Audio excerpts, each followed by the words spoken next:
Hey everybody, it's Guard again with more constructed videos this week since the Phantom Constructed thing is still going on. Today, hopefully we'll go more than like one tournament, but the first deck today I'm going to be playing is the Ironbeard deck. I decided on this one mostly because it's like fairly easy to play. Like of the decks in Standard, it's got like some cute interactions, but it's pretty straightforward, and it's also very effective against a lot of different decks, especially the Vortec Explosives deck. But so the main premise of the deck, I called it the Ironbeard deck because it is kind of a hate deck. It preys on other people doing unfair things. Like you play three of each Leyline Sentry, Leyline Golem, and Orient Justicar, and this punishes people. Like Golem punishes people moving. Like you get the free Leyline Golem. The Sentry and the Orient Justicar both punish people playing cards that aren't from their hand, like Immortal Echoes or Spiritstone Sentry, things like that. The cool thing about this deck is why I call it the Ironbeard deck, is the Ironbeard actually moves creatures on your opponent's turn when it deals damage to Ironbeard. So you can actually block with Ironbeard and then draw a Leyline Golem and then put the Leyline Golem into play when Ironbeard moves their creature. So they don't even have to have mobility in their deck for you to get free Leyline Golems, which is really sweet because Leyline Golem is the second biggest, I want to say. Leyline Tyrant is the biggest Leyline, and Leyline Golem is really large. It's got really big power at every rank. And the rest of the deck is pretty much just a Aloy and Uterra good stuff. Like you've got the good old Thundersaur Shardplate Behemoth package that's deals with opposing threats. The Nexus Aeronaut buffs your team. It's really hard to deal with itself. Relic Hunters used to give the Relic Scout. Relic Scout is a free creature that gives your creatures armor, breakthrough, and a little tiny bit of pump. It's really good on Shardplate Behemoth, Nexus Aeronaut, and the Leyline Golem, honestly.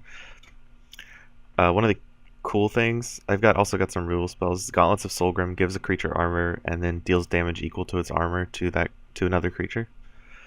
This card is really good with Shardplate Behemoth, because Shardplate Behemoth's attack is always equal to its health. So if you give it armor, it's really strong, really hard to take down, and it deals a lot of damage very quickly. I've got some Dendrifies. They're just like a really solid removal spell. It's actually the only removal spell in this color combination, or this faction pair, except for Nano Swarm, that deals with pretty much every creature.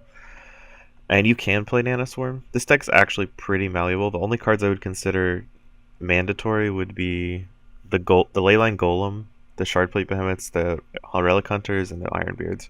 Everything else you can tailor to your own taste. For instance, a lot of the decks don't play Thundersaur. I love Thundersaur, maybe more than I should, but I love it. It's really good with Nexus Aeronauts. All creatures get buff.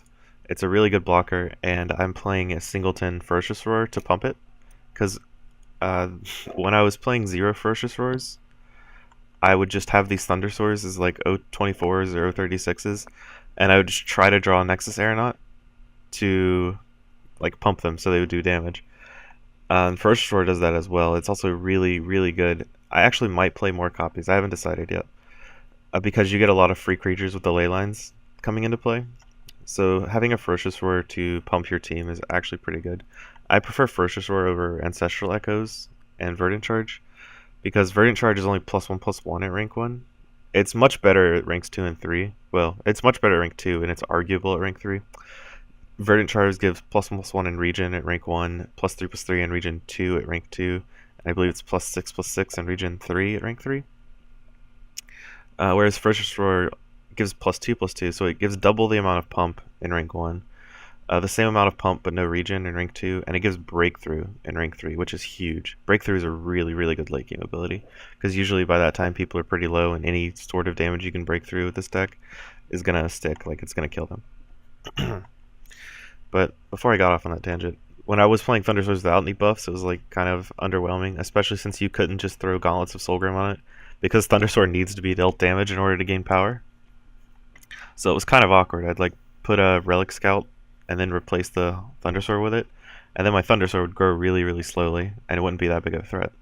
So I put in a Ferocious Roar, to help pump my creatures, and it's worked pretty well. I haven't played very many games with this deck recently. I've more favored some really bad brews I've been trying out, but um, don't really have anything else to say about this deck. It's just a really solid choice.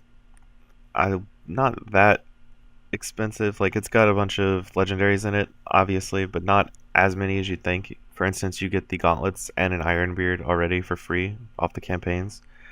If you want to spend money, you can buy the Relic Hunters. They're in a precon, and as are the Thunder Swords. But anyway, I think that's enough for a deck check. You guys get the general gist, so we're going to go ahead and move on to round 1 here shortly.